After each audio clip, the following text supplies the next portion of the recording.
Kalian tahu ini apa? Ini merupakan grafik angka kenaikan dan penurunan ringgit terhadap rupiah. Pertanggal 27 Januari 2026, ringgit resmi menyentuh all time high. Nilai tukar 1 ringgit sekarang sudah berada di angka 4.237,96 rupiah. Gue inget banget beberapa waktu lalu, belum ada 6 bulan, gue juga pernah ngebahas soal kenaikan ringgit terhadap rupiah ini. Itu masih di angka 3.900 dan sekarang sudah di angka 4.237. Dan kalian tahu pencapaian ringgit sekarang itu apa? Resmi dinyatakan sebagai mata uang terkuat se-Asia. Bukan Asia Tenggara, se-Asia guys. Jangkauannya lebih luas lagi. Dan kalian bisa lihat juga di layar, ini merupakan grafik angka kenaikan dan penurunan dolar Amerika Serikat terhadap ringgit. Gak ada harga dirinya, dolar dibanting sampai ke angka 3,9 ringgit per 1 dolar Amerika Serikat. Katanya ini merupakan kenaikan ringgit terkuat sejak 7 tahun terakhir. So, ya di video kali ini gue bakal ngebahas beberapa respon daripada netizen dan warganet. Mereka juga terkejut soal kenaikan dan menguatnya ringgit saat ini gitu. Ada beberapa video yang bakal kita reaksikan dari orang Indonesia, dari orang Malaysia, dan alasan kenapa ringgit saat ini tuh bisa kuat banget juga dibahas di sini. So, tanpa berlama-lama langsung kita lihat video sekarang. Tapi make sure buat yang baru gabung di channel ini, subscribe dulu guys. Nyalakan juga lonceng notifikasinya supaya kalian tidak ketinggalan setiap kali aku upload video ke YouTube. Oke, sekarang kita lihat guys videonya. Buat kalian mau liburan ke Malaysia, kalian akan jauh lebih mahal karena mata uang ringgit itu menguat sepanjang sejarah. Kita cek ini kenaikan 14,47% dalam 1 tahun kemarin. Tahun ini sudah naik lagi 2%. Satu hal, ini Indonesia mata uangnya melemah, mata uang ringgit menguat. Itu udah double kill. Kalau kalian sebagai negara Indonesia itu terlalu gengsi untuk belajar terhadap negara lain, Malaysia itu nggak gengsi loh ketika mau ngekspor guru-guru Indonesia untuk ngajari orang-orang di Malaysia biar pendidikannya lebih bagus. Kalian kalau masih bilang wah so Inggris itu Malaysia belajar bahasa Inggris sampai akhirnya ilmunya banyak terbuka dan wawasannya luas. Kalian orang Indonesia, ada orang belajar bahasa Inggris dibilang so Inggris. Saya dulu beli 10 ringgit, ini harganya 30 ribuan sekian, 38 ribu kalau nggak salah. Ini sekarang sudah jadi 40 ribu dan saya punya 10 ringgit ini banyak lembarnya. Saya udah cuan banyak dari kenaikan harga ringgit ini. Jadi kalian yang liburan di luar negeri, di Singapura, di Vietnam, itu mata uangnya jangan dikembalikan ke rupiah. Simpan aja di koleksi karena kita nggak ada yang tahu mata uang kita tambah melemah, mata uang yang kalian simpan itu malah naik. Ini sebenarnya kalian sudah berinvestasi. For your information, sekarang 1 dolar Amerika Serikat sudah menyentuh 16.800 setelah video ini dibuat. 700-800an gitu. Itu bukan angka yang kecil buat pelemahan rupiah. Semakin lemah guys. 16.700 1 dolar. Itu udah mau menyentuh penurunan terkuat. Menurut aku kayaknya buat kalian yang mau liburan ke Malaysia agak depending dikit deh. Aduh, sekarang nilai tukar rupiah ke ringgit itu lagi lemah banget guys. Kita lagi bener-bener di bawah nih. Kita bawa uang 5 juta rupiah ke Malaysia itu sama dengan 1.000 ringgit doang guys. Mending orang Malaysia berkunjung ke Indonesia aja deh saat ini. Ayo cepet aku tunggu di sini. Dan ini ada sedikit penjelasan dari Datuk Sri Anwar Ibrahim ya, selaku Perdana Menteri Malaysia. Bukan negara jiran tapi seluruh Asia, ringgit Malaysia mencatatkan prestasi terbaik di Asia. Malaysia tengok dari segi ekonomi tadi disebut, ringgit kita itu prestasi terbaik di Asia. Bukan terbaik dibanding dengan negeri jiran. Di seluruh Asia ni ringgit kita terbaik. Senang ke tak? Kena kerja kuat, kena jaga negara. Sebab tu saya kata mula dengan tata kelola. Jangan bagi ada duit lebih, sapu masuk dalam poket. Ada duit lebih, ambil commission. Ada duit lebih, perkayakan anak beranak. Tuh dengerin guys, apa kata Datuk Sri Anwar Ibrahim. Kalian harus manfaatin momen ini. Kalian harus bekerja lebih keras lagi supaya nanti ringgitnya lebih kuat lagi. Dan yang diuntungkan juga kalian guys nantinya. Pemerintah kalian udah pro banget. Ayo dong tinggal kaliannya tuh lebih giat lagi. Ringgit nampaknya sempat mencecah paras psikologi baru iaitu RM3.99 bersamaan dengan 1 US dollar. 399 pas video ini dibuat, sekarang 395.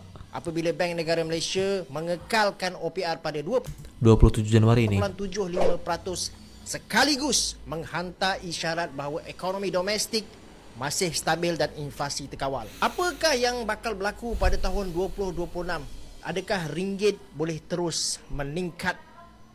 Jom kita ulas dalam video ni. Guys, kita kena faham apabila OPR tidak diubah, pelabur faham satu benda yang sangat mudah, iaitu Bank Negara Malaysia tidak panik, tidak kejar satu dasar yang agresif dan yakin asas ekonomi negara kita masih kukuh. Okey, jom saya ajak korang dalam video ni saya akan explain dalam bahasa mudah kenapa apabila Bank Negara Malaysia mengekalkan OPR, ringgit ini berpotensi untuk naik. OPR tuh kayak kadar dasar semalaman, adalah buku bunga acuan yang ditetapkan oleh Bank Negara Malaysia untuk transaksi pinjaman antar bank dalam jangka waktu 1 malam. Oh, Tapi selain daripada faktor OPR ni, kita juga tak boleh nafikan ada faktor-faktor lain yang berlaku pada masa yang sama, seperti contoh sentimen yang dolar Amerika Syarikat ni semakin melemah. Now, jom kita kembali kepada OPR ni dan saya explain dengan korang sikit. Kalau kita lihat secara teknikal, tarikh pengumuman untuk kita kekalkan OPR ni pada sekitar 22 Januari lah 2026 yang memang selari dengan kenaikan mendadak ringgit, di mana ringgit ni dia bergerak lah daripada sekitar RM4.4 ataupun RM4.5 kepada hampir RM4 dalam tempoh yang singkat seperti mana yang korang tengok di dalam carta ni lah. Baik, bila kita bercakap pasal OPR ni, kita memang tak boleh lari untuk bercakap mengenai satu terma yang dipanggil sebagai interest rate differential, iaitu dia adalah perbezaan di antara kadar faedah Amerika Syarikat dengan kadar faedah Malaysia, ataupun secara formula asas dia adalah kadar faedah Amerika Syarikat tolak dengan kadar faedah Malaysia, dan kita akan dapat satu angka yang menunjukkan peratusan tertentu. Okey, saya dah sediakan korang satu carta ni, dan daripada carta tu kita nampak jelas bahawa interest rate differential Amerika Syarikat dan Malaysia ni dia memuncak sekitar 2.4 hingga 2.5 mata peratus pada tahun 2024. Kenapa? Sebab pada masa itu Federal Reserve Amerika Syarikat ni dia letakkan dia punya interest rate dia pada paras puncak lah, iaitu sekitar 5.25% sehingga 5.5%, manakala pada masa tu OPR Malaysia ni stabil pada paras 3%. Disebabkan jurang ini besar, ini menjadikan US dollar pada masa itu sangat dominan. Akan tetapi bila kita masuk je pada tahun 2025 sampai awal 2026, kita dapat perhatikan yang jurang ini semakin kecil kepada sekitar 1% apabila Fed mula turunkan secara berperingkat lah kadar faedah diorang kepada sekitar 3.75%, sementara Malaysia pula hanya menurunkan OPR secara sederhana kepada 2.75%. Sebenarnya pengecilan jurang ini dia adalah signal teknikal yang sangat penting sebab dia mengurangkan insentif carry trade yang memihak kepada dolar Amerika Syarikat, dan pada masa sama dia naikkan daya tarikan aset ringgit selari dengan aliran masuk dana asing ke bond dan juga MGS. Okey, mungkin korang tertanya apa maksud carry trade ni? Okey, carry trade ni maksudnya apabila beza kadar faedah antara Amerika Syarikat dan juga Malaysia ni dia semakin kecil, pelabur ni dia tak lagi dapat untung besar dengan menyimpan duit dalam US dollar berbanding ringgit. Dulu kadar faedah Amerika Syarikat ni jauh lebih tinggi. Jadi orang tukar ringgit kepada dolar untuk cari pulangan lebih tinggi, dan itu dipanggil carry trade. Inilah sebab kenapa pengukuhan ringgit pada awal 2026 bukan setakat reaksi sentimen sahaja. Akan tetapi dia berpunca daripada perubahan struktur perbezaan kadar faedah global yang nampaknya semakin memihak kepada pasaran Asia termasuk Malaysia. Untuk tahun 2026 ni, seandainya asas ekonomi kita terus kukuh, pengurusan hutang kerajaan bertambah baik dan juga Federal Reserve terus menurunkan kadar faedah Amerika Syarikat, maka ringgit berpotensi untuk naik lebih tinggi lagi di bawah RM4 bersamaan dengan 1 US dollar. Memang ada beberapa alasan mata uang itu bisa naik ya. Salah satunya itu banyaknya investor asing yang masuk ke Malaysia. Dan yang kita tahu sudah banyak sekali investor asing yang berinvestasi di Malaysia, mulai dari Google, Nvidia gitu ya, Tesla, Apple dan lain sebagainya. Itu sudah banyak sekali menyimpan aset di Malaysia, dan juga permintaan terhadap ringgit yang meningkat gitu dibanding persediaan ringgit itu sendiri. Jadi ringgitnya langka, permintaannya banyak, ringgitnya naik guys. Terus yang kita tahu juga, Malaysia itu adalah rajanya semikonduktor ya. Semua orang udah tahu bahwa Malaysia sekarang udah fokus di bidang semikonduktor dan AI itu sekarang yang sedang merajalela sih. Jadi menjadi sebuah keuntungan juga buat Malaysia. Dan iya guys, ada sebagian orang yang bilang katanya apabila ringgit itu naik secara signifikan dalam waktu yang singkat itu adalah sebuah tanda bahaya juga katanya. Ini ada sebuah video yang dibahas, kita lihat. Ringgit menguat, apakah yang kita sebagai rakyat ni boleh rasa dari segi kesan harga barang turun atau naik? Dia macam ni lah kan Pak Iz. Pertamanya bila ringgit kita mengukuh, ada satu agensi kerajaan yang berkata dia bukan sebenarnya ringgit tu kukuh ke, ringgit tu lemah ke, tapi kalau naik ringgit terlalu cepat, turun pun terlalu cepat adalah sesuatu yang tak elok. Dia sepatutnya ringgit ni kalau dia turun ataupun mengukuh, dia naik secara stabil. Sebab macam saya cakap tadi, dia memberi kesan banyak kepada orang yang mengeksport dan juga orang yang mengimport. Kalau kata harga barang turun, ada tak keliling kita harga barang turun? Nampak macam tak? Macam tak ada pun. Saya bagi comparison Singapore dollar very strong. Tapi adakah bila Singapore dollar very strong bermakna harga barang di Singapura murah? Tak. Kan? Jadi harapan kita selalu rakyat, harapan kita bila kita mengimport, macam Singapura dia banyak mengimport. Kita banyak mengimport barangan, barang makanan terutamanya, kira tak silap saya 60 ke 70 bilion ringgit setahun. Jadi kita juga mengimport inflasi masuk ke negara kita.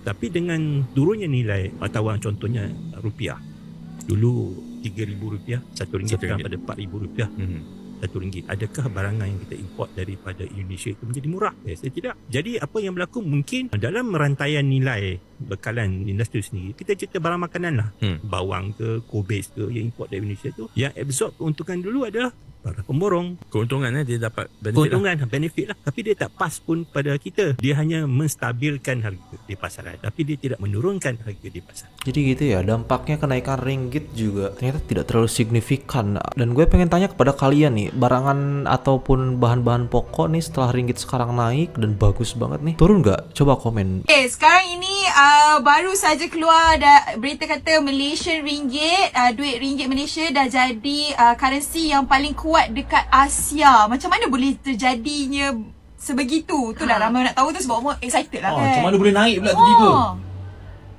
For the past 3 years memang tidak dinafikan Malaysia mengukuh berbanding mata wang negara lain, including Singapore. Wow, duit kita naik.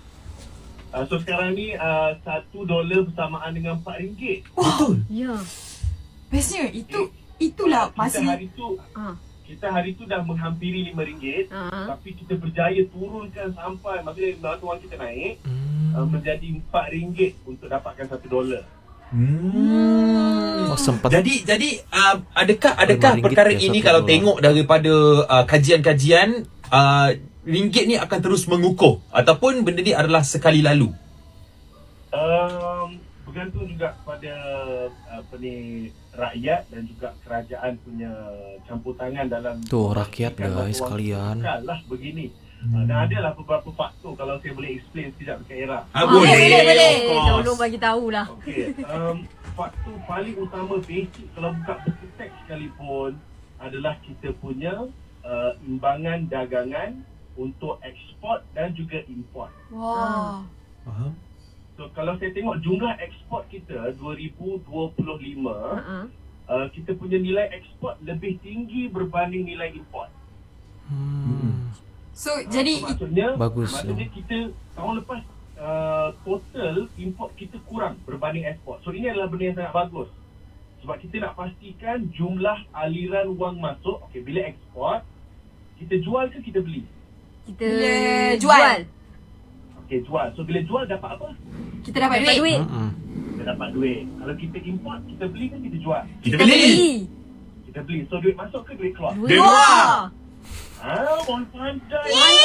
Ya intinya gitulah ya guys. Semakin banyak suatu negara mengekspor barangan mereka keluar, dalam artian menjual, semakin kuat juga mata uang mereka. Secara tidak langsung itu menggerek mata uang mereka untuk naik gitu, karena mereka dapat untung dari ekspor tersebut. Sebaliknya jika negara tersebut banyak import nih, misalkan beras import, bahan pokok lain import gitu, artinya itu mata uangnya bakal menurun karena kita banyak mengeluarkan uang untuk membayar barangan yang masuk ke negara kita gitu. And by the way, bicara soal rupiah, kita sebetulnya sekarang lagi lumayan cukup sedih karena rupiah saat ini sudah menyentuh di angka 16.700 per 1 dolar Amerika Serikat. Rupiah melemah ke Rp17.000 per 1 dolar. Purbaya ngomong kalau yang bertanggung jawab itu adalah bank sentral. Dia tahu penyebabnya dan cara menyelesaikannya mungkin hanya butuh waktu 2-3 hari. Tetapi Pak Purbaya adalah Menteri Keuangan dan yang berwenang adalah bank sentral yang bekerja independen. Padahal modal luar negeri di Indonesia cukup banyak. Secara teori ekonomi, Pak Purbaya baru-baru ini menyebutkan bahwa modal asing yang masuk ke Indonesia itu besar. Yang anehnya nilai tukar rupiah justru melemah. Berarti yang harus menjawab pertanyaan ini adalah bank sentral. Masalah ini bisa diperbaiki 1-2 malam jika ada tindakan dari otoritas yang berwenang, tutur Pak Purbaya. Kalau kita lihat dari indikasi pasar modal, memang benar kata Pak Purbaya, teman-teman. Pasar modal ini menunjukkan adanya bukti minat dari investor asing. Jadi modal banyak masuk ke Indonesia sekarang. Harusnya sih mata uang stabil. Jadi kondisi yang terjadi sekarang, rupiah bakal tembus di 17.000 adalah kendala yang bersifat teknis harus diselesaikan oleh bank pusat.